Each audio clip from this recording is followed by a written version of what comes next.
Bonjour tout le monde, j'espère que vous allez bien. Aujourd'hui, on se retrouve dans une nouvelle vidéo pour une séance de dressage commentée avec Maud. J'espère que ça va vous plaire. C'est parti!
Oh, on dirait diamant!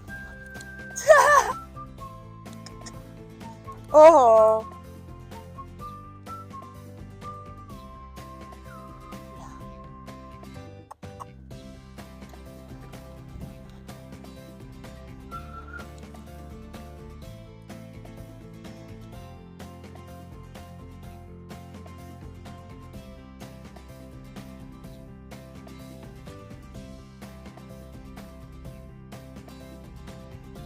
Elle me fait des sessions à la jambe toute seule.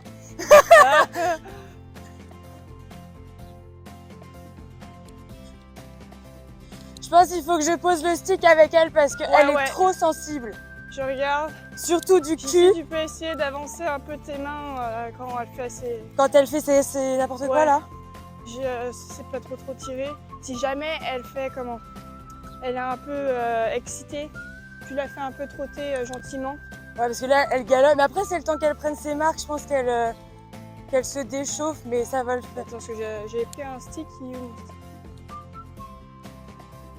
Merde. Alors, attends.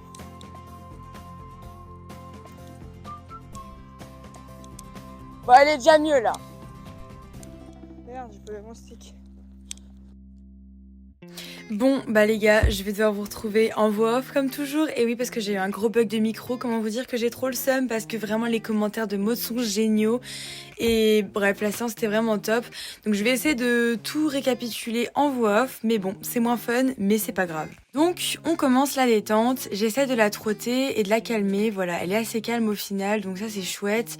Je fais des cercles, je varie, en fait je fais vraiment une détente tout à fait normale, comme si j'étais dans un manège, du moins j'essaye parce que bon, elle a tendance à avoir des moments de pulsion, je sais pas ce qu'elle me fait, mais là ça va, elle est calme, elle se met bien en place, etc. Sachant que pour l'instant je ne travaille absolument pas la mise en place, j'ai demandé d'ailleurs à Maud plusieurs petits trucs, étant donné que c'est un cours particulier, j'en profite. Donc voilà, travailler un peu la mise en place, parce que, enfin la mise sur la main pardon, parce que j'avais beaucoup de conseils de coachs différents et je savais pas vraiment comment m'y prendre concrètement. Donc elle m'a bien expliqué ça, je vais vous récapituler ça après. Pour l'instant je reste sur la détente.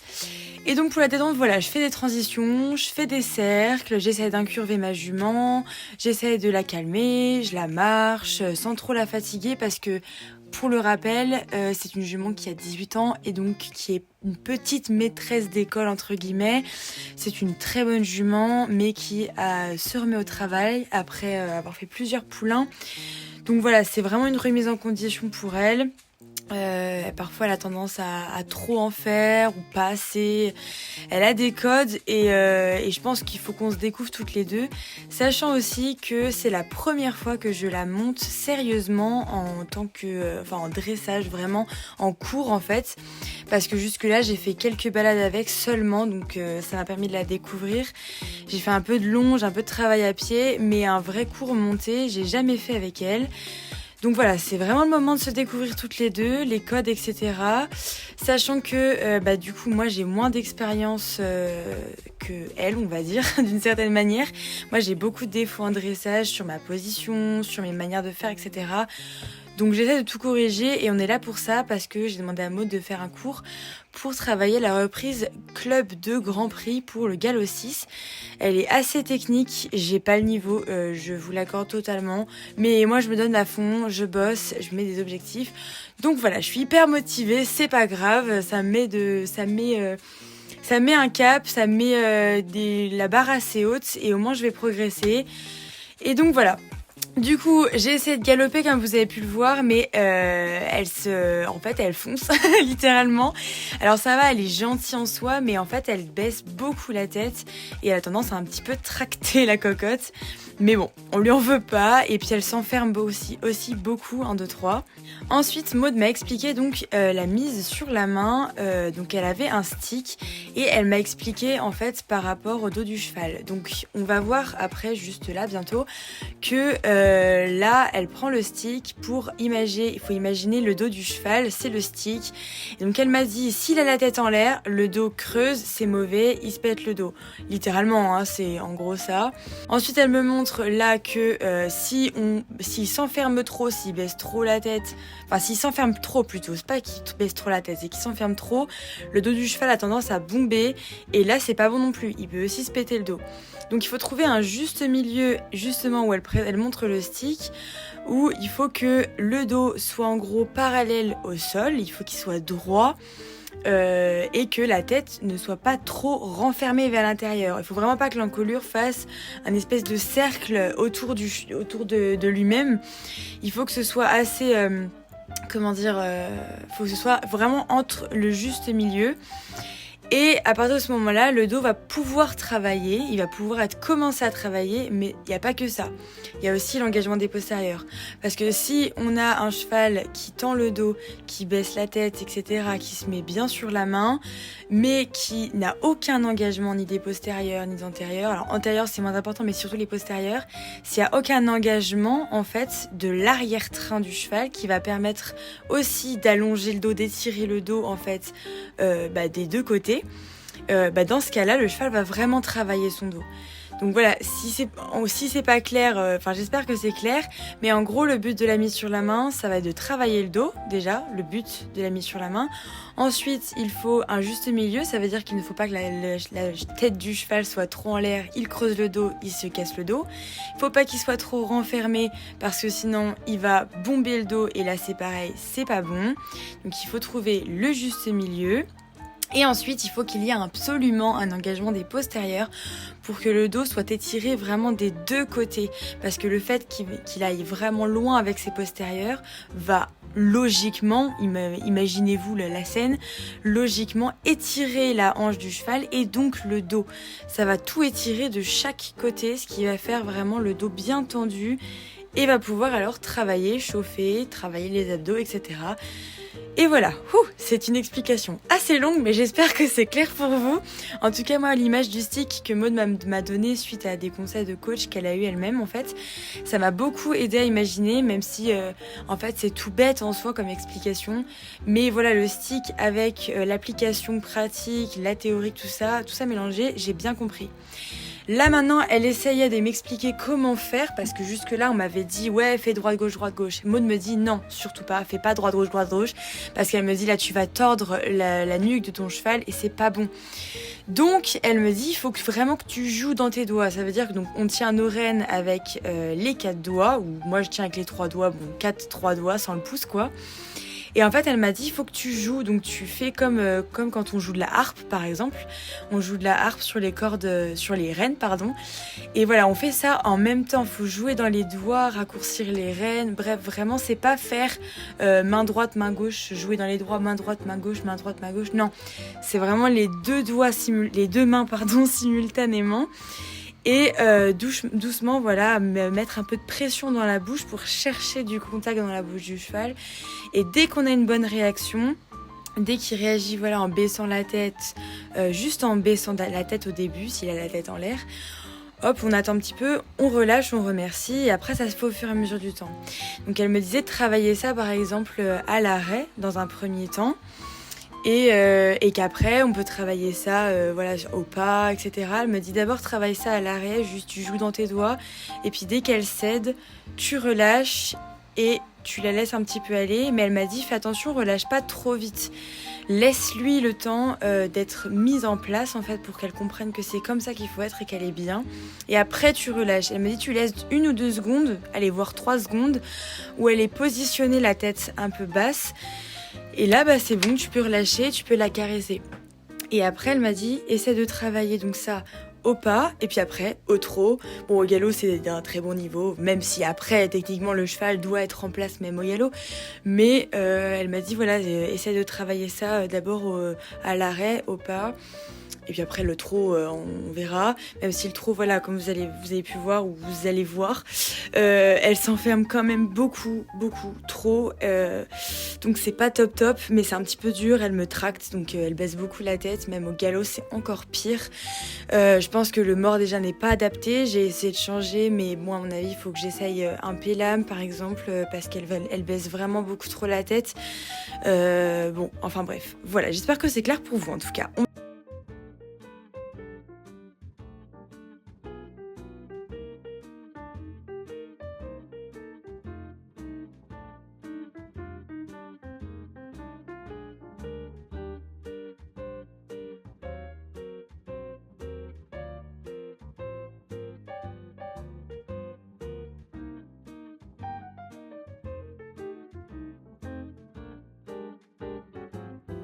Une fois la détente terminée, on branche le gog et c'est parti pour travailler les petits trucs techniques. On va pas dérouler la reprise, ça sert strictement à rien. Là, le but, ça va être de travailler les petits trucs techniques. Bon, alors, il y a des transitions. Là, on a d'abord fait des transitions complexes, hein, bien sûr. Ensuite, on a fait des sessions à la jambe, ça vous le verrez après. Et en vrai, on n'a pas fait grand-chose parce que c'est un petit peu galère vu les conditions. Mais bon, on a réussi à faire des trucs quand même, donc c'est pas grave. Bref, donc là, j'ai essayé de galoper, de me concentrer au galop parce que c'est une galère, elle me tracte de fou. Elle était là à me dire « Assieds-toi, redresse-toi ». Bah oui, mais je veux bien, mais elle me tire vers le bas, donc bon. Et je vous jure, c'est une dinguerie, cette jument, elle galope la tête en bas, donc je pense qu'elle a vraiment quelque chose au dos, mais bon. Ça, c'est autre chose. Ensuite, là, on a commencé à essayer de travailler les sessions et ça, elle réagit beaucoup trop bien à la jambe. Donc, c'était hyper galère. Donc, j'essaie de faire déjà un doublé dans la largeur et ensuite darler droit parce qu'en fait, elle anticipait complètement mes demandes et elle s'entablait. Ça, c'est un nouveau mot que j'ai appris de la part de Maud aussi. S'entabler, elle le fait tout le temps. Bah là, elle le fait encore. Ça veut dire qu'elle engage trop les hanches et donc, elle engage les hanches avant les épaules, en gros. Et ça, elle le fait en général parce qu'elle anticipe ma demande à la jambe. Et voilà, c'est un petit peu galère. Donc, mais c'est pas grave. En vrai, on a réussi à faire quand même quelques sessions et c'était vraiment sympa parce que j'avais rien à faire. C'est fou. C'est là qu'on voit que c'est une petite maîtresse d'école. Mais j'ai même pas à reculer. Je recule ma jambe de 1 mm et ça y est, elle réagit. Bon, là, on a eu une petite galère. Mais regardez-moi cette belle session en vrai. Bon, alors là, ça y est, elle est partie. Mais en même temps, faut regarder, genre, j'ai même lâché une main parce que j'avais rien à faire. Bon, c'est pas top en fait parce que moi, à mon niveau, niveau, il faut quand même que je sache le faire. Je sais les faire, les sessions à la jambe, mais là c'était vraiment trop simple. Bon, trop simple, oui et non, parce que en vrai elle est pas parfaite la session, hein. La jument a tendance à s'entabler. Bon, là elle était belle ma session par contre. S'entabler, ah là les hanches pareil, elles partent trop, la tête, bon, on n'a pas un cheval tout à fait rectiligne sur, on n'a pas, la rectitude pardon, n'est pas au top sur toute la session, c'est un peu bancal encore. Donc voilà, mais ça c'est ma faute hein, de toute manière, c'est la faute du cavalier. Je pense que j'ai tendance à trop me relâcher en me disant que la jument peut tout faire, alors que non, Elisabeth, c'est pas parce qu'elle arrive très très bien à anticiper tes demandes, et justement c'est pas top, qu'elle va te faire une session parfaite à 100%. Enfin bref, en tout cas j'étais contente qu'elle nous travaillait ça. On l'a fait au pas seulement parce que au trot ça va rien, surtout que la jument était déjà en transpi total. Donc on a essayé de travailler au pas pour qu'elle garde son souffle quand même. Ça sert à rien de la crever la jument.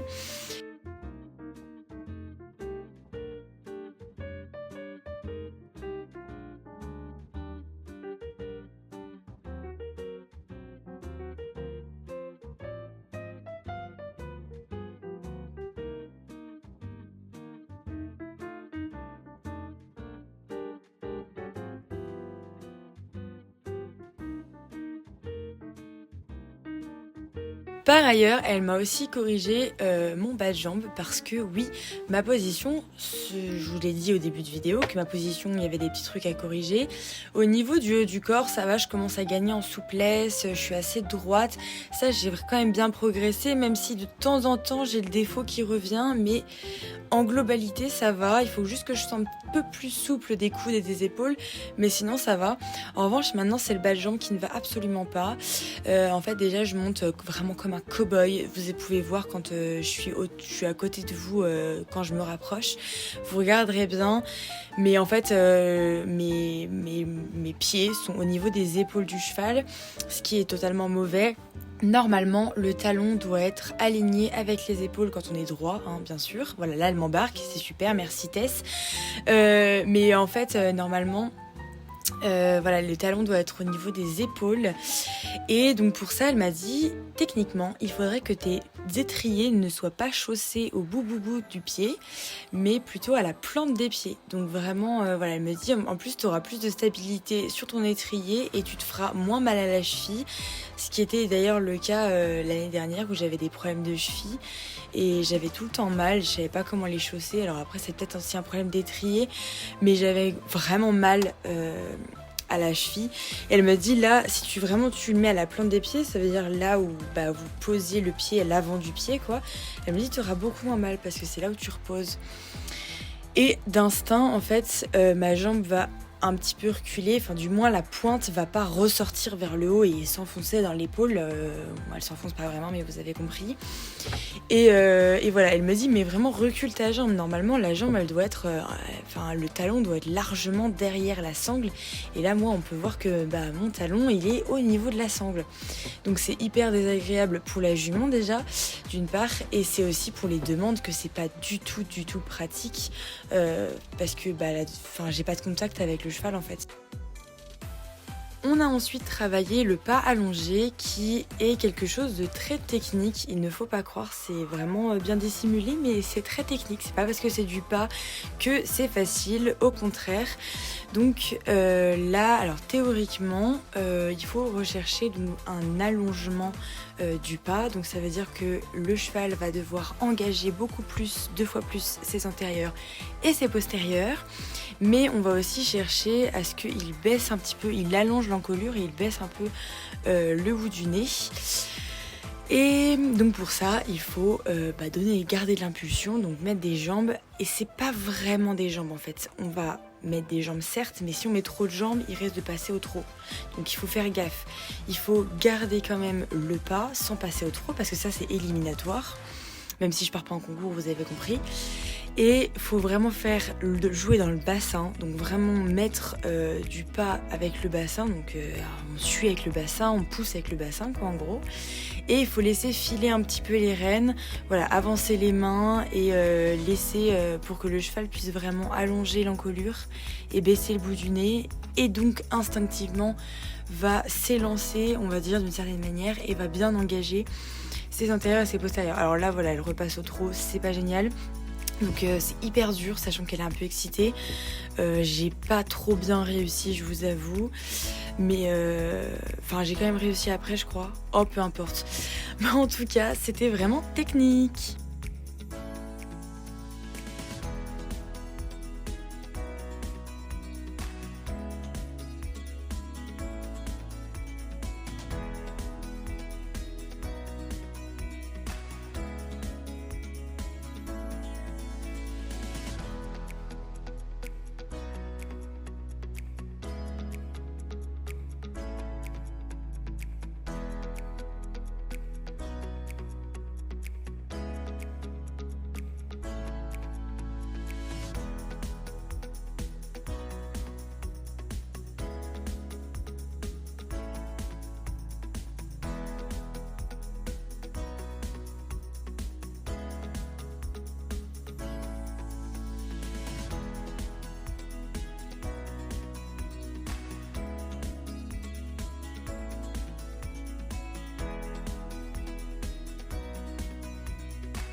Et voilà, une fois qu'on a fait tout ça, on a préféré rester sur ça. Elle a réussi à me faire quelques pas où elle a bien allongé, donc on est resté là-dessus. et je l'ai fait marcher tout simplement. On a débriefé avec Maud et voilà.